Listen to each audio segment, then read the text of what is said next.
Bismillahirrahmanirrahim.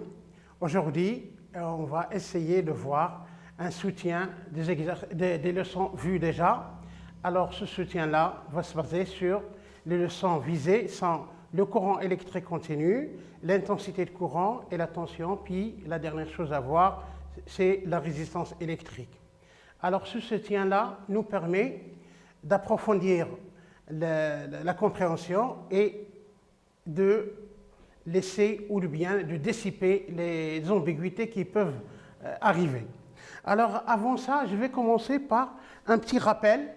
Donc le rappel que je vais ici voir là, c'est les sources courant électrique continu sont des dipôles qui nous donnent le courant électrique, comme les piles, le générateur, etc.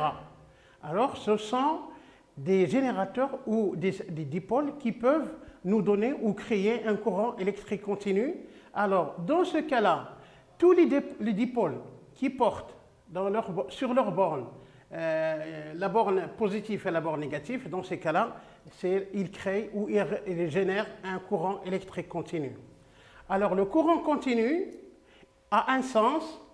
Alors, il circule de la borne positive vers la borne négative de générateur dans le circuit électrique. Alors, on représente le sens du courant par une flèche sur le schéma du circuit électrique, voilà, d'une part, et d'autre part, l'intensité de courant est représentée par la lettre I, son unité légale est l'ampère, son symbole est la lettre A. On mesure l'intensité de courant, bien sûr, l'intensité de courant électrique avec un appareil appelé ampère-mètre. Le symbole dans le symbole normalisé, c'est ce qu'on a représenté ici avec un cercle à l'intérieur, la lettre grand A. Et bien sûr, les bornes sont désignées par plus et moins, qui se branchent en série dans un circuit électrique. Il y a différents types d'ampère-mètre numérique ou à aiguille. Alors, comment utiliser l'ampère-mètre pour déterminer la valeur du courant mesuré par l'ampère-mètre à aiguille? Alors, j'ai représenté ici l'écran d'un ampère-mètre lorsqu'il fonctionne et l'aiguille a indiqué ici 50 divisions. On exploite la formule suivante, I est égal à N fois C sur N. Pour déterminer ici la valeur indiquée par cet ampère-mètre, on calcule comme j'ai fait avant. Donc ici, je remplace N par 50 fois le calibre choisi ici, 10 milliampères, sur, alors, le nombre de gradations ici, qui peuvent exister, pardon, je vais mettre ici, pour faciliter les calculs, je vais mettre ici 100. Alors, sur 100, alors ça va vous donner, si je simplifie par 10, ça va vous donner exactement 5 milliampères. Voilà. Je passe maintenant à des exercices de soutien qui peuvent approfondir vos connaissances. Voilà ici l'exercice 1 et le suivant, représenté par une flèche, le sens du courant dans les schémas suivants. Vous avez le premier schéma où on introduit bien sûr une lampe, une diode comme vous avez vu et un générateur ou une pile qui donne un courant électrique puisqu'il porte ici une borne positive et une borne négative. À l'autre schéma, le deuxième schéma ici, vous avez deux lampes ici qui sont montées ou branchées en dérivation, la lampe L1 et la lampe L2, qui sont, comme j'ai dit, branchées en dérivation avec la pile. On va essayer d'ici, dans ce cas-là, dans ces deux schémas, de déterminer ou de représenter le sens courant dans ces cas-là. Je vais dessiner le schéma sur le tableau. Alors ici, j'efface ici, donc je vais représenter les deux schémas et je vais essayer de représenter le sens courant dans ces schémas afin qu'on puisse comprendre. Voilà le premier schéma et le suivant. Vous avez là, ici, la borne négative et la borne positive. Vous avez la lampe, bien sûr ici, voilà, la diode et je ferme le circuit. Donc ici, on ne peut pas représenter le sens courant que si ici, c'est le circuit est fermé. Donc le circuit est fermé. Comme j'ai dit dans le rappel, le courant quitte le générateur de pôle positif vers le pôle négatif. Mais il faut regarder une chose très importante ici. Si vous avez la diode, je vais l'écrire, si vous avez la diode ici et branchée dans le sens passant, dans ce cas-là, il laisse passer le courant. Sinon, donc, la lampe ne va pas s'allumer. Donc ici, je vais essayer de représenter le sens du courant. Alors, comme j'ai dit, je représente le sens du courant par une flèche allant de pôle positif. Il va circuler ici, je le représente sur le schéma par une flèche. Et j'indique ici la lettre A qui montre que le courant passe de pôle positif et va circuler là. Alors ici, puisque le sens du courant suit le sens de la flèche de la diode, dans ce cas-là, c'est un sens passant, donc le courant va circuler et la diode laisse passer le courant, ce qui mène à ce que la lampe va s'allumer.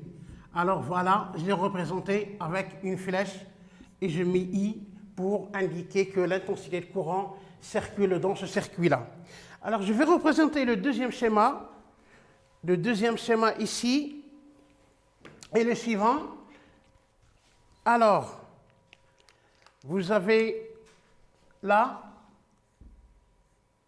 la pile, bien sûr, toujours, il porte un pôle négatif et un pôle positif.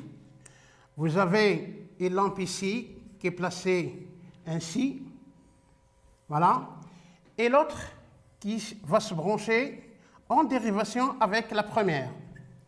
Alors, donc on l'appelle L1 et la lampe 2, L2. Comme d'habitude, c'est connu, c'est trivial. Vous avez ici le courant qui passe tout le temps de pôle positif vers le pôle négatif, là. Alors, vous avez ici un point très important qu'on nomme un nœud. Donc, c'est un nœud. Qu'est-ce que ça veut dire un nœud? C'est un point où se rencontrent 3 fils de connexion au moins. Alors ici, donc lorsqu'il arrive là, donc il va se dévier, il va se diviser. Alors, une partie de courant va passer par la lampe L1 et une autre, on va l'appeler I1, et une autre partie va passer là, donc I2, il va circuler de cette façon jusqu'à arriver au deuxième nœud, là, donc un autre nœud ici, puisque les lampes là sont branchées en dérivation, bien sûr on va voir les deux nœuds qui vont exister. Donc ils vont se rencontrer en ce point, ils vont diriger directement vers le pôle négatif. Voilà, j'ai représenté là le sens courant dans ces deux schémas. Alors pour la deuxième question, déterminer le schéma où le voltmètre est branché correctement pardon. Alors on sait tout le temps que pour mesurer la tension aux bornes d'un dipôle, il faut placer le voltmètre en dérivation. Alors, ici, dans le schéma 1, vous voyez que le voltmètre est placé en série avec la lampe, donc ce schéma a éliminé directement. On va voir les deux schémas qui restent. Vous voyez que là, ici, le voltmètre ici est branché en dérivation, ainsi qu'au troisième schéma. Mais on va voir est-ce qu'il est bien branché ou non. On avait dit dans la leçon précédente que la borne positive de voltmètre va être liée directement, va être liée à la borne positive de la pile ou du générateur. Dans ces cas-là, on a eu ici la borne positive est liée à la borne négative de la pile. Dans ce cas-là, ce schéma à éliminer, il nous reste le deuxième schéma où le voltmètre est bien placé correctement parce que la borne positive de voltmètre est liée à la borne positive de générateur. Donc cette figure-là, c'est celle qui est correcte où le placement de voltmètre est tellement correct et juste. Je passe maintenant à l'exercice suivant. Alors, vous avez ici des ampèremètres. Là, ici, vous avez un ampèremètre qui permet de mesurer l'intensité de courant. Alors, son symbole normalisé, c'est un cercle comme on avait vu. À l'intérieur, il y a A. Il porte une borne positive et une borne négative. Alors ici, le voltmètre ici. Alors, ces appareils-là, pour les différencier, l'une porte la lettre A et l'autre porte la lettre V. Alors, son symbole, c'est bien sûr un cercle ici où il y a un V, la lettre V, une borne positive et une borne négative pour, bien sûr, suivre un bon branchement lorsqu'on veut mesurer soit l'intensité du courant, soit la tension. Ici, à ne pas oublier que la diode ici, vous avez un anneau ici qui montre la barrière. La barrière-là correspond à cet anneau-là qui est argenté, alors que cette flèche montre que la diode ici, le courant lui passe de cette borne vers la borne, ce qu'on appelle anode plus tard et cathode. Là, si le courant passe par là, il laisse passer le courant, c'est un sens passant. Mais si le courant, lui, vient de l'autre côté, donc c'est un sens bloqué, il ne laisse pas passer le courant. Je passe maintenant à autre chose pour voir mieux ceci. Donc, vous avez l'exercice 2.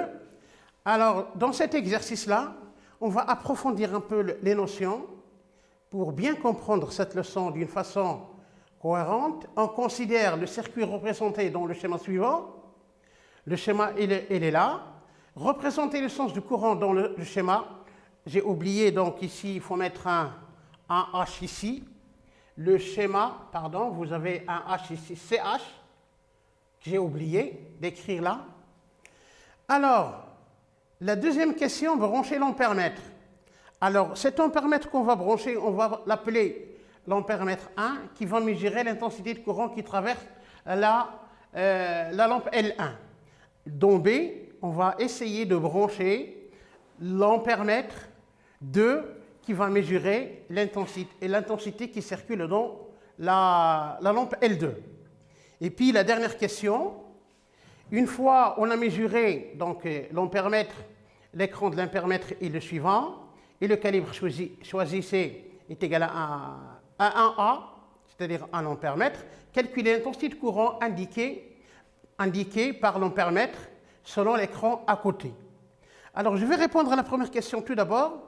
Ici, pour représenter le sens courant dans ce schéma, je vais le dessiner donc sur le tableau là pour bien approfondir les connaissances, comme j'ai dit, puisqu'on avait l'habitude de dessiner le schéma. Alors, vous avez ici le schéma suivant. Vous avez la lampe L1 et la lampe L2. Alors, ces lampes-là sont branchées en dérivation, puisque vous avez ici 2 nœuds et 2 boucles, au moins. Il y a un pôle positif et un pôle négatif. Alors, j'ai dit, pour représenter le sens courant, je le représente par une flèche. Alors, ici, sur le circuit, alors, lorsqu'il arrive le courant là, une partie va traverser, comme j'ai dit, la lampe L1, une autre partie là, et voilà, le sens courant est représenté sur ce schéma. La question suivante, il m'a demandé, j'ai placé l'ampèremètre à 1 qui mesure l'intensité. On sait que l'ampèremètre, tout le temps, ou toujours, il est branché en série avec, dans le circuit, dans la branche, on va déterminer l'intensité. Alors, pour mesurer l'intensité qui circule dans la lampe L1, l'ampèremètre va être placé en série avec la lampe L1. Bien sûr, de telle façon à ce que la borne positive de l'ampèremètre va être liée avec la borne positive de générateur, et la borne négative, il est ainsi. Voilà, on appelle ceci l'ampèremètre A1.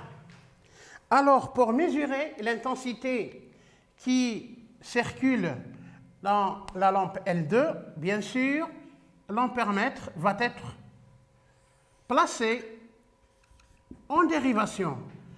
N'oubliez pas les bornes-ci pour que la mesure ou pour que l'ampèremètre fonctionne comme il le faut. Alors, la dernière question, calculer l'intensité de courant indiquée par l'ampèremètre. Ici, vous avez l'écran gradué de 0 à 100. Alors, le nombre de gradations maximale, c'est 100. L'aiguille ici a indiqué 60. Pour calculer l'intensité indiquée ou mesurée, on n'a qu'à utiliser, donc j'écris calcul de l'intensité du courant mesuré par cet ampèremètre.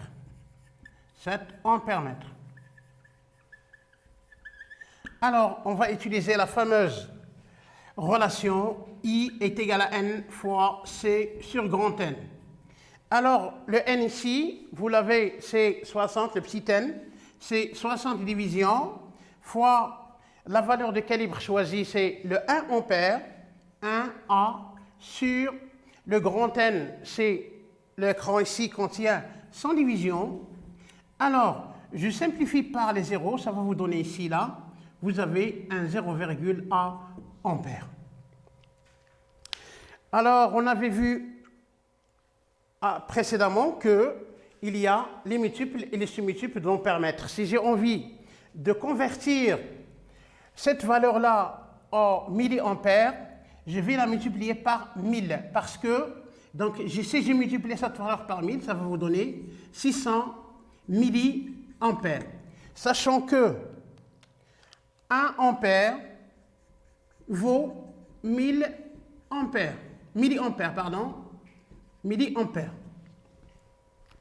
Je passe à autre chose. Alors, dans ce cas-là, il y a un exercice, un troisième exercice, sur lequel on va se baser sur la résistance ou le conducteur ohmique afin qu'on puisse déterminer sa valeur en se basant sur le code des couleurs. Voilà, comme vous voyez devant vous là, vous avez des questions à remplir là, il y a des vides à remplir. Bon, l'exercice 3 dit remplir le vide par les mots qui conviennent. Pour mesurer la résistance, on utilise, vous avez un vide là à remplir, on cherche un terme convenable pour asseoir une phrase physique correcte. L'unité légale de la résistance est, son symbole est. Vous avez des vides là à remplir.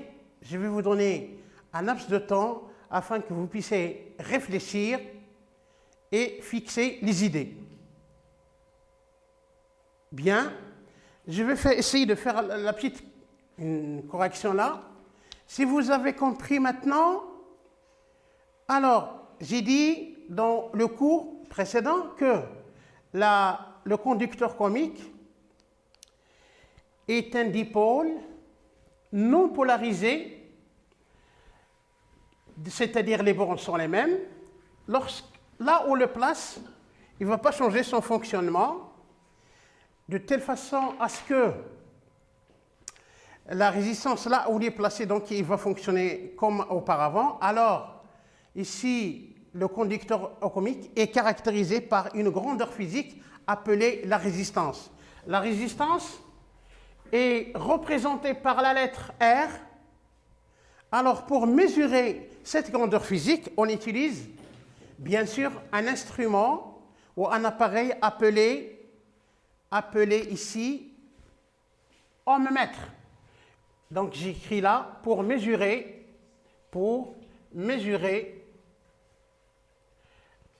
la valeur de la résistance,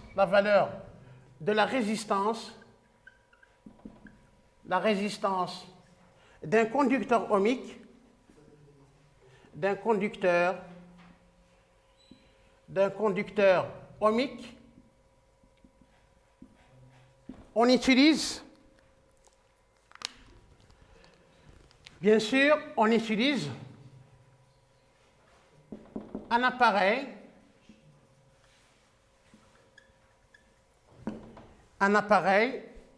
nommé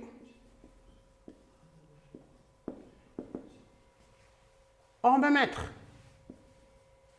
Ohmmètre. Voilà. Alors, l'unité légale ou l'unité internationale de la résistance, donc l'unité légale de la résistance, comme vous avez su, est l'ohm. Alors, ohm, c'est l'unité de la résistance. Alors, son symbole est oméga. Oméga, ça se dit oméga. Voilà.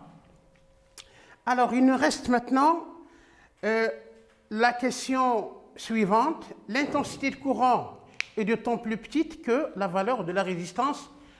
Quel est le mot qui va compléter cette phrase pour que ça soit correct? Alors, on sait déjà que si la résistance, comme l'indique, quelle est son utilité, c'est de s'opposer au passage de courant. Alors, tant que la résistance est plus grande, tant que l'intensité de courant dans le circuit diminue. Alors, ici, l'intensité de courant est de temps plus petite.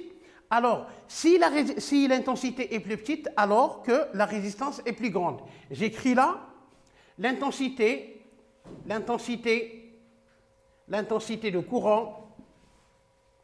du courant est petite.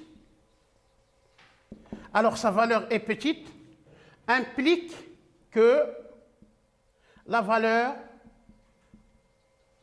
de la résistance,